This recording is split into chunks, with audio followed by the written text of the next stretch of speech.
Assalamualaikum warahmatullahi wabarakatuh. Kali ini penulis ingin bahas apa sih tujuannya mencampurkan minyak goreng ke oli mesin. Minyak goreng yang penulis maksud itu terutama adalah minyak sawit, minyak kelapa sawit, RBD palm olein ya. Dan ya termasuk juga minyak jagung. Kalau yang versi luar negeri katanya olive oil ya. Ada bro yang ngomong di luar negeri banyak kok yang pakai olive oil. Terus apa lagi? Minyak kedelai ya, soybean oil. Yang jelas minyak nabati lah. Tapi di Indonesia ya kita lebih banyak pakai minyak sayur, pakai minyak kelapa sawit. Kalau mereknya sendiri ada merek Sabrina, merek Dimoli, merek Vilma, merek Sedap, merek Kunci-Mas. Yang kurang merek Sunko, merek Tropical, Pricewell.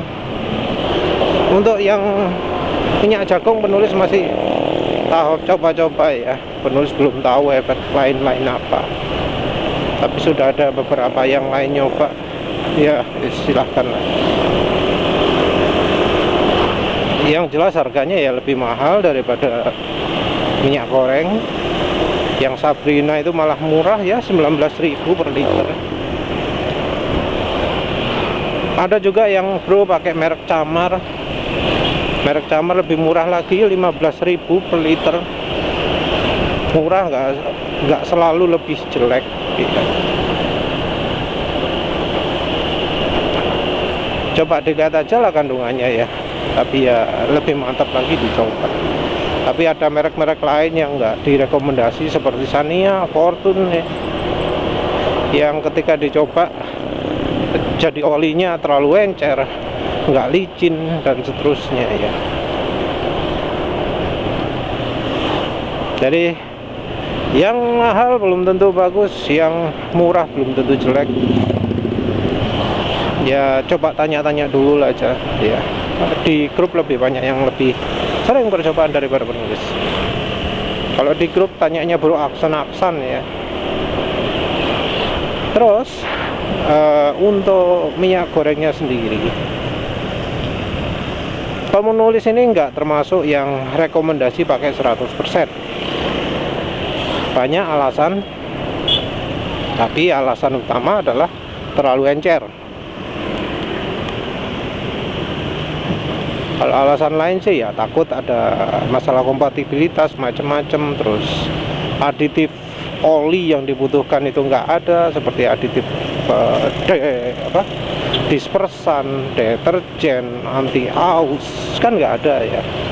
Mungkin kalau masih sekali pakai nggak begitu ketahuan, tapi kalau sudah terusan ya mungkin ada yang terasa kurang juga dibanding kalau campur sama oli mesin.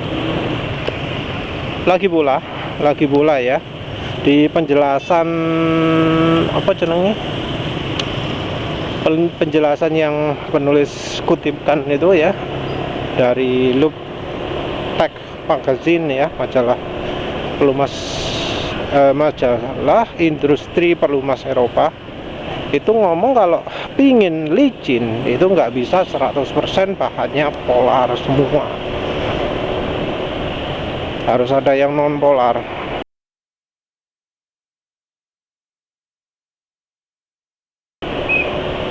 Penulis nggak tahu minyak goreng itu kandungannya gimana, tapi beda merek itu jelas beda. Ada kandungan jenuh dan tak jenuh. Yang jenuh kalau nggak salah polar, yang tak jenuh itu tidak polar. Kalau kebalik ya wis lah. Pokoknya itu sifatnya beda-beda. Nah itu harus 50%. Entah lagi kalau semua yang ada di minyak goreng itu polar, penulis nggak tahu. Nah kalau gitu ya harus dicampurkan dengan bahan oli juga. Yang jelas kalau dari penelitian untuk mengukur licin, yang paling licin itu 50%. Ini penelitian yang memperhitungkan kekentalan juga ya. Soalnya ada penelitian yang tidak memperhitungkan kekentalan. Jadi penurunannya dianggap penurunan sifat olinya, padahal yang namanya film strength kan pasti terpengaruh kekentalan. Yang jelas nggak 100%. Tujuan penulis menambahkan minyak goreng ke oli mesin untuk sering ya jadikan aditif gitu ya. Tujuannya adalah untuk meningkatkan kemampuan oli. Jadi penulis itu pakai minyak goreng itu tujuannya adalah untuk cari yang paling maksimal. Jadi bukan untuk cari yang termurah. Jadi nggak 100%, kenapa? Ya karena penulis merasa nanti kalau 100% nggak maksimal. Itu juga zaman dulu sebelum tahu data-data kekentalannya minyak goreng. Nah sekarang setelah tahu kekentalannya minyak goreng, jadi ya nggak mungkin lagi lah 100%, karena ya oli yang ada kebanyakan nggak terlalu encer gitu ya. Oli sekarang kan kebanyakan terlalu encer. Pada awalnya penulis mencampurkan minyak goreng ke oli mesin itu adalah karena penulis tertarik setelah membaca penjelasan Profesor Hughes Spike bahwa minyak goreng itu bikin bukan minyak goreng, kandungannya minyak goreng ya, kandungan stearic acid dan oleic acid itu ternyata merupakan additive friction modifier modern.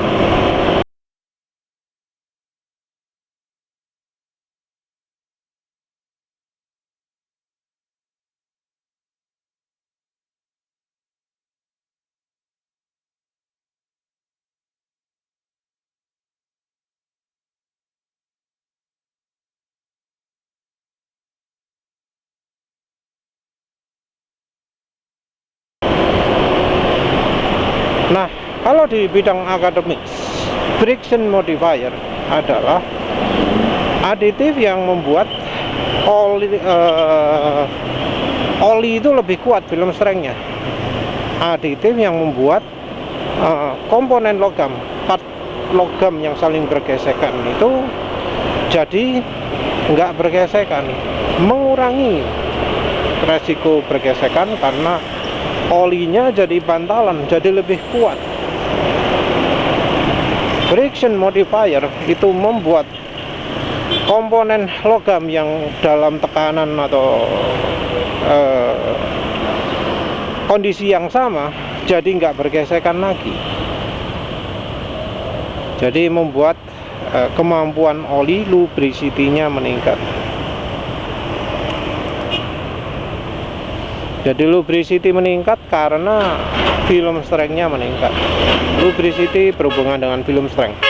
Kita ngomong bidang akademik ya, dunia akademik. Soalnya kalau dunia sales beda lagi. Kalau dunia sales licin itu dari aditif. Kalau pingin licin harus aditifnya banyak. Lubricity itu nggak ada istilahnya. Film strength wis jadi berubah istilahnya. Banyak istilah yang jadi berbeda ketika ada di dunia sales. Jadi orang kalau pingin licin kalau di dunia sales itu harus aditifnya yang lebih oke. Nah kalau di akademik ada dua. Yang satu friction modifier, tujuannya mencegah biar nggak terjadi gesekan. Yang kedua ada anti-aus atau bahasa Inggrisnya anti-wear. Terus yang ketiga ada EP, extreme pressure. Ini juga aditif anti aus, tapi istilah khusus untuk yang tekanan tinggi. Nah, ada beberapa aditif EP di pasaran yang dijual sebagai friction modifier. Jadi istilahnya sudah berubah. Jadi ya nggak bisa dijadikan patokan lagi. Tapi ya yang penulis pakai ini, efeknya nggak bisa ditiru oleh aditif yang semacam itu. Mungkin cuma bisa ditiru oleh manol ester, tapi ya manol ester itu nggak pernah dipasarkan dalam cara seperti itu. Manol ester itu ya dipasarkan, pokok manol ester enak gitu ya, tanpa dijelaskan efeknya apa.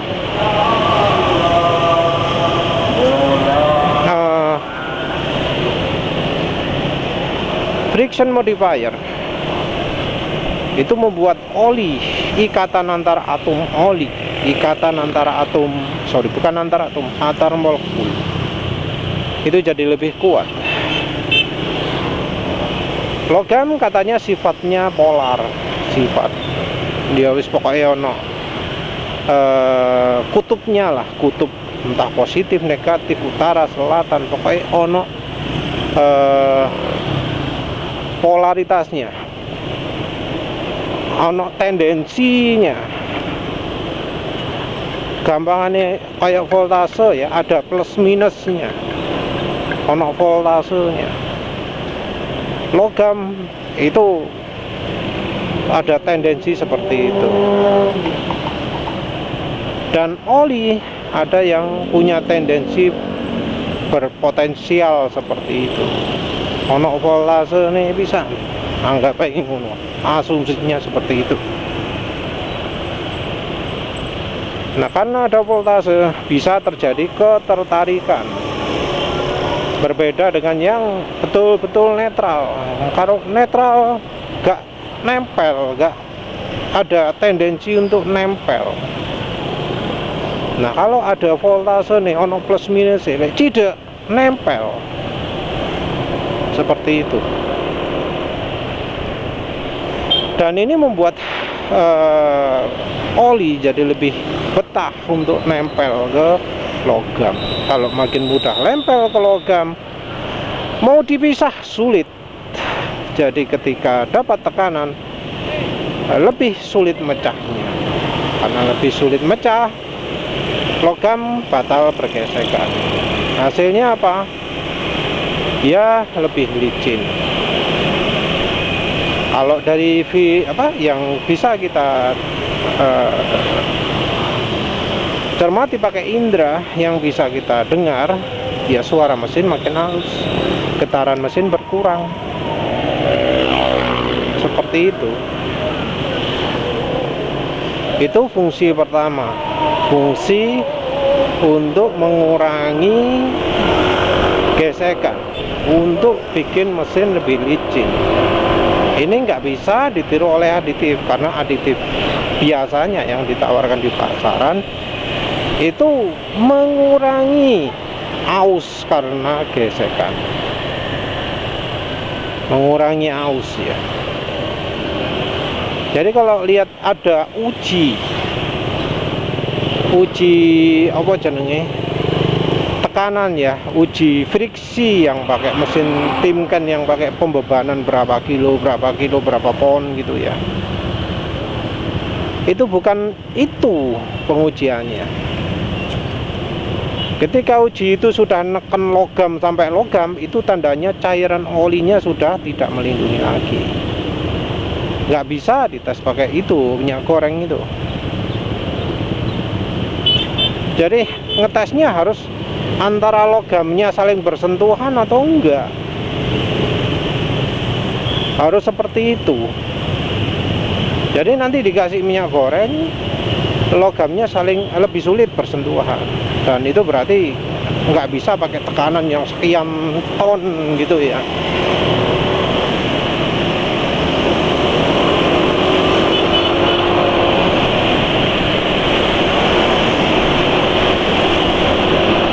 Jadi agak sulit ya kalau untuk apa jenengnya pakai minyak goreng terus bikin pembuktian ilmiah gitu ya.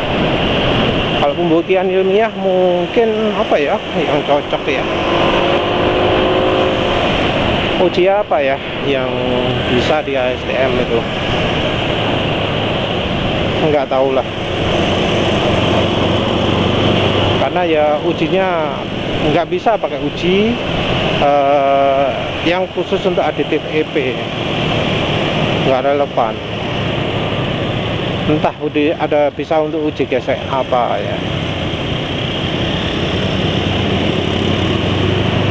karena ya additive friction modifier itu ya bisa bekerja sama dengan aditif EP atau anti aus, bisa bekerja sama. Ketika metalnya belum bersentuhan, itu bagiannya minyak goreng. Setelah metalnya bersentuhan, itu bagiannya aditif anti aus. Fungsi yang kedua yang juga besar pengaruhnya adalah fungsi membersihkan mesin. Yang fungsi membersihkan mesin ini banyak yang skeptis awal-awal. Skeptis karena itu minyak goreng loh. Pembersihan di mesin itu ya tergantung deterjen WK. Tapi ya semakin banyak yang coba, jadi semakin banyak pembuktian ya, jadi banyak yang bongkar mesin. Kita ngomong ruang olinya dulu, karena di mesin tempat kerak ada dua, yang satu di ruang oli, yang satu di ruang bakar. Kita bicara yang di ruang oli dulu. Di ruang oli, pembersihan itu tergantung oleh kemampuan olinya dalam satu, melarutkan, dua, membersihkan keraknya, tiga, membuat keraknya itu larut. Nah, ini tergantung dari tiga sifat di oli, yaitu dari solvensi, dari deterjen, dan dispersan. Solvensi itu tergantung bahan. Oli jarang sekali ngomong solvensi bagus gitu ya, daya pelarutan bagus, karena orang banyak yang nggak ngerti. Tapi penulis pernah lihat ya,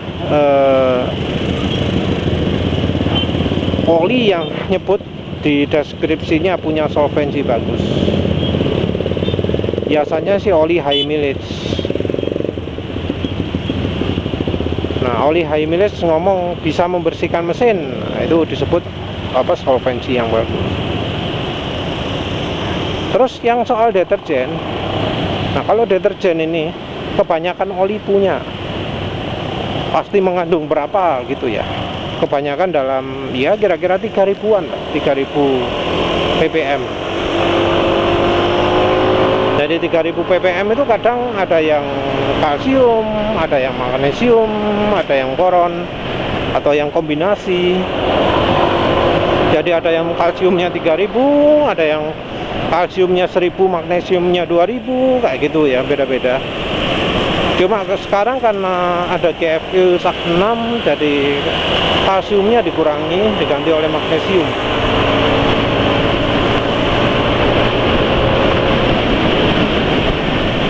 Jadi dari magnesium itu yang dibanyakkan sekarang. Kalau oli baru loh ya, kalau oli yang sudah standarnya GFL SAK 6.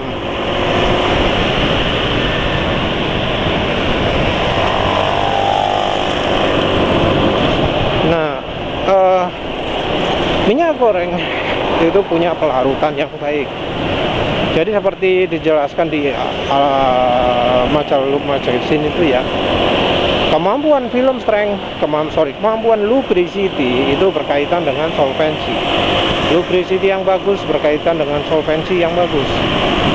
Nah, minyak goreng punya keduanya, punya solvensi, punya lubricity.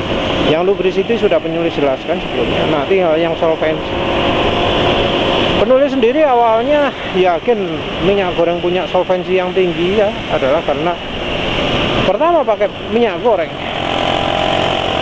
langsung olinya itu jadi hitam gelap di pemakaian pertama, di pemakaian sekali ya, anggapnya 40 km ya, dipakai berangkat pulang kantor cek oli hitam, padahal biasanya nggak gitu. Dilakukan penambahan kedua nggak terjadi seperti itu, dan dari hal itu penulis maka menyimpulkan, oh ini pasti karena minyak gorengnya membantu pembersihan. Ya penulis pun ya promosi sampai ngomong pembersihan macam-macam, tapi ya sebenarnya masih dalam taraf dugaan, karena ya itu cuma dari pengalaman penulis saja ya. Tapi ternyata berikutnya banyak yang mobilnya itu jadi korban oli yang penipu ya, ngomong bisa membersihkan mesin tapi ternyata nggak membersihkan mesin. Nah setelah pakai campuran minyak goreng, ternyata jadi sangat membantu membersihkan mesin. Jadi nggak harus pakai Mestran SI40, pakai campuran minyak goreng saja sudah bisa bersih mesinnya. Dan ya sekarang sudah terbukti ya, banyak yang sudah membuktikan bahwa minyak goreng bisa membantu membersihkan mesin. Ada efek-efek lain ya yang jadi apa sih ya, mungkin bisa dibilang bonus, yaitu efek minyak goreng ke ruang bakar misalnya.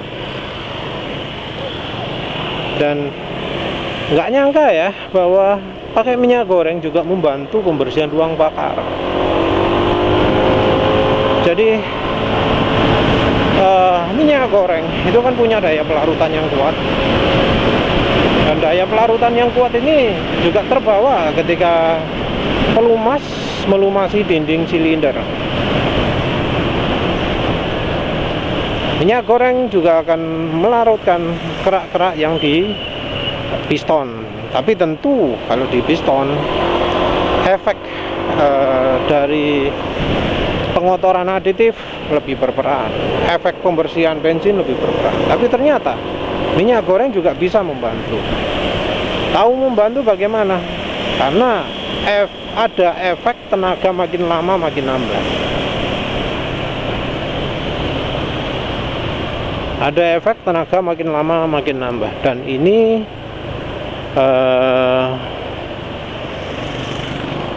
terjadi nggak cuma dari yang ring pistonnya gancet saja, tapi juga yang mesinnya termasuk sehat. Jadi yang mesinnya sehat gitu yang ngerasakan, oh tenaga makin lama makin naik. Jadi pemakaian sekali, 2 kali gitu, oh makin lama makin enak gitu ya. Iya seperti itu efeknya. Jadi sedikit membantu pembersihan ruang bakar. Terus yang kedua, kalau efeknya yang bisa dirasakan tuh ya biasanya ya suara mesin jadi lebih halus, getaran mesin berkurang. Nah kadang juga ada top speed nambah. Kalau top speed nambah itu biasanya karena ring pistonnya macet, nyangkut ya. Terus dikena pakai minyak goreng jadi nggak nyangkut lagi, kompresi ya jadi baik lagi. Ada juga yang ngomong jadi nggak rembes lagi, tapi itu biasanya yang kombinasi dengan Mestran SI40.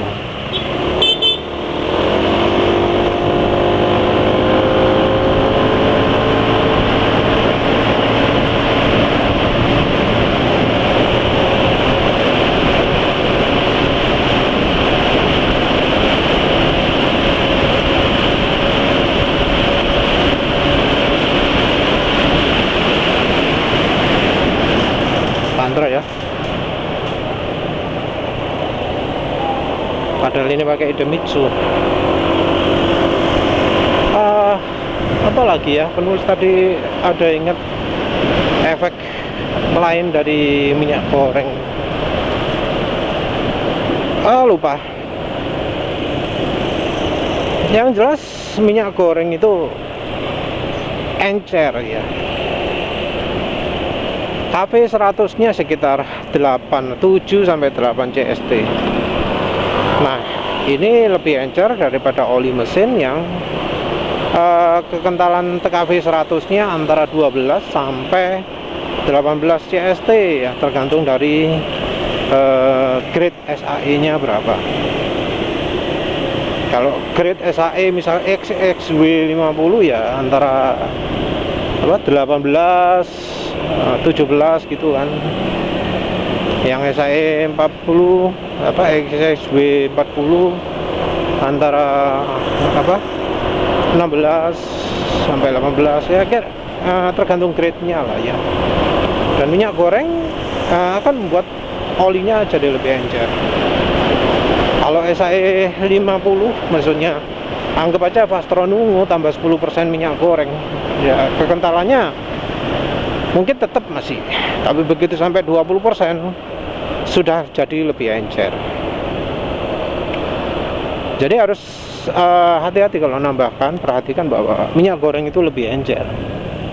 Yang jelas ya, kalau untuk mau pakai minyak goreng sebaiknya merek Bimoli atau Pilma. Kalau nggak ada coba tanya yang lain lah, merek Sabrina atau merek Sedap gitu ya, merek opo lah.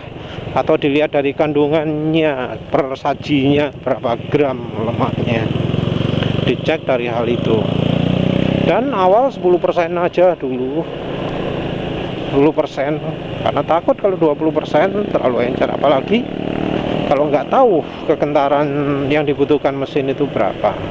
Nah, sudah ada 2 kasus yang pakai Mesran terus pakai 20% pertama, ternyata terlalu encer. Jadi ya sebaiknya pertama itu 10% dulu, jangan langsung 20%, kecuali kalau itu untuk mobil. Kalau untuk mobil ya silakanlah 20%, tapi kalau untuk motor 10% dulu aja. Ya wes, begitu saja. Terima kasih sudah menonton. Assalamualaikum warahmatullahi wabarakatuh.